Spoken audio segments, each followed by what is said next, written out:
Est-ce que ce que nous avons, ce qui se déroule sous nos yeux au Bénin depuis quelques années, et d'ailleurs dans une certaine mesure dans la plupart des pays francophones de l'Afrique de l'Ouest, est-ce que cela relève de cette définition-là?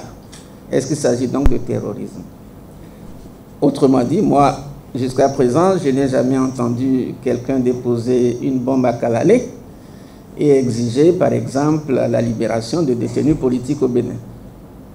Je n'ai pas vu quelqu'un déposer une bombe ou alors venir faire une razzia dans un village, dans un quartier ou arrondissement de Matéri et exiger, par exemple, une portion de territoire béninois. Il n'y a systématiquement aucune revendication politique derrière. À partir de ce moment-là, moi, je n'ai pas de difficulté à dire qu'on n'est pas face à du terrorisme. Et alors, si on n'est pas face au terrorisme, on est face à quoi? La réponse est évidente à mes yeux. Il y a effectivement ce qu'on appelle les réseaux de crimes organisés, ce qu'on appelle encore le grand banditisme. Et là, il y a une similitude dans la définition. Parce que pour définir les crimes organisés et le grand banditisme, c'est quasiment les mêmes choses à quelques différences près. Là aussi, il y a 6 critères qui sont retenus pour définir le grand banditisme. Le premier, c'est le caractère permanent et organisé du groupe. Caractère permanent et organisé. Le deuxième, c'est la recherche du profit ou du pouvoir. Le troisième, c'est le recours à la violence, et nous y sommes, à la peur, à l'influence et à la corruption au-delà des frontières. La spécialisation des activités illégales à dimension transnationale et un code de comportement particulier. Quand je prends cette définition, elle me semble beaucoup plus conforme à ce qui se passe sous nos yeux.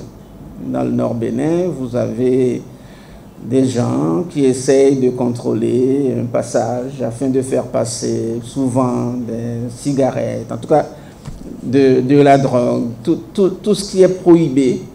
Et donc, quand on se rend compte qu'en réalité, on nomme mal, ou en tout cas qu'on ne nomme pas bien le mal, à l'évidence, les solutions trouvées pour le combattre ne sont pas forcément les bonnes.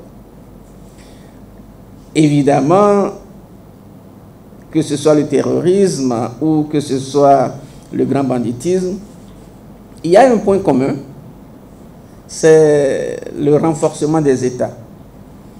Parce que depuis quelques décennies, dans toutes les études, analyses des États, l'importance de plus en plus grande des flux transnationaux par le bas et puis le nivellement par le haut avec le droit international et les organisations internationales qui vont vers la supranationalité réduisait l'effet de l'État. Et donc on ne voyait plus trop bien l'utilité des États. On préférait s'adonner à des réseaux privés.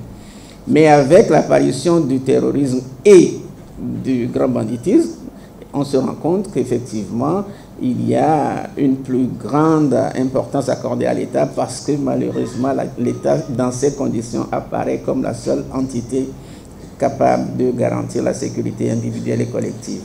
Donc, ça permet à l'État de se revigorer. Et nous sommes dans cette phase. Évidemment, à partir de ce moment-là, l'État se donne les moyens de se légitimer à nouveau. Et comme je dis, aujourd'hui, on peut ne pas aimer le régime en place, mais on attend de lui qu'il aide à combattre des terroristes par-ci, par-là, parce que malheureusement, pour eux, il est encore le seul, la seule entité capable de faire ce combat-là. Et donc, c'est face à ça qu'il est important de s'assurer que l'on veuille parler de terrorisme ou de grand banditisme. Je le dis à toutes fins utiles pour pouvoir continuer. J'ai décidé, dans la suite de mes réflexions, de parler de terrorisme pour coller au thème qui m'a été donné, mais qu'en réalité, chaque fois que je le dis, moi, je vois à travers le terrorisme beaucoup plus de grand banditisme et les réseaux de crimes organisés. À partir de ce moment-là, je vais pouvoir aborder la première partie de ma réflexion sur le terrorisme comme un obstacle à la réalisation de développement humain durable. Évidemment, le terrorisme, vous aurez compris que quand je parle de terrorisme, pour moi, je pense automatiquement au grand banditisme, Le terrorisme, à l'évidence, constitue une certaine rupture de la paix. Une rupture de la paix en ce sens que, malheureusement, par le fait terroriste tel que nous le connaissons, il y a des personnes qui meurent. Il y a des personnes qui se déplacent, soit à l'intérieur du territoire national, soit à l'extérieur.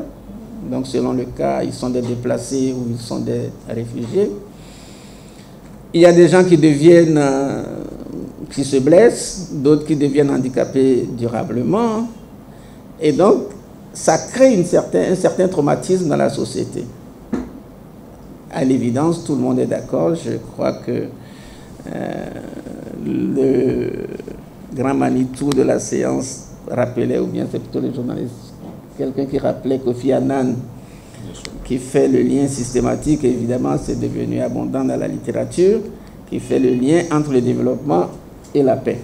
Tout le monde est aujourd'hui unanime là-dessus. Il n'y a pas et il ne saurait y avoir de développement, qu'il soit développement économique, développement social, développement culturel, développement humain ou développement durable, enfin humain durable, quelle que soit la dimension que l'on donne à ce développement-là, il ne saurait y avoir de développement sans une paix, en tous les cas, relative et dans tous les cas, absence de conflit généralisé et durable.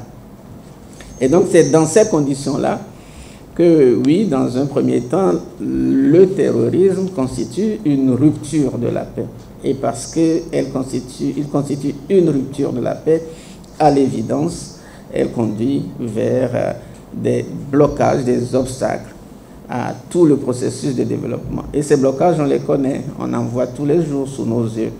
Lorsque vous allez au Nigeria, à l'Est, vous avez Boko Haram, qui est évidemment, inutile de vous le rappeler, estimé que le système éducatif néocolonial n'est pas de nature à garantir le développement des populations. Malheureusement, son option est plutôt l'option de la charia, qui est tout aussi néocolonial et étranger que le système néocolonial qu'il combat.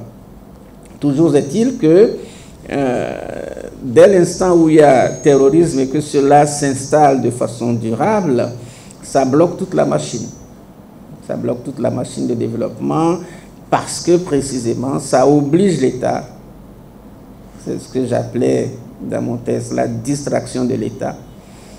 L'État qui est obligé de combattre ces terroristes-là est obligé de mobiliser soit les ressources internes, soit les ressources externes, dans bien de cas, fait les deux, pour combattre le terrorisme, alors qu'il y avait d'autres préoccupations liées au développement qu'il aurait pu ou qu'il aurait dû essayer de régler. Pour refléter au mieux notre engagement envers les communautés au Bénin, en Afrique et dans le monde, votre plateforme média Reporter Bénin Monde embrasse une plus large vision et devient Reporter Média Monde. Nous sommes le trait d'union entre les communautés et les gouvernants. Suivez-nous via notre site www.reportermediamonde.com et en vous abonnant à nos différentes pages sur les réseaux sociaux. Reporter Média Monde. Nous faisons de votre information l'actualité du moment.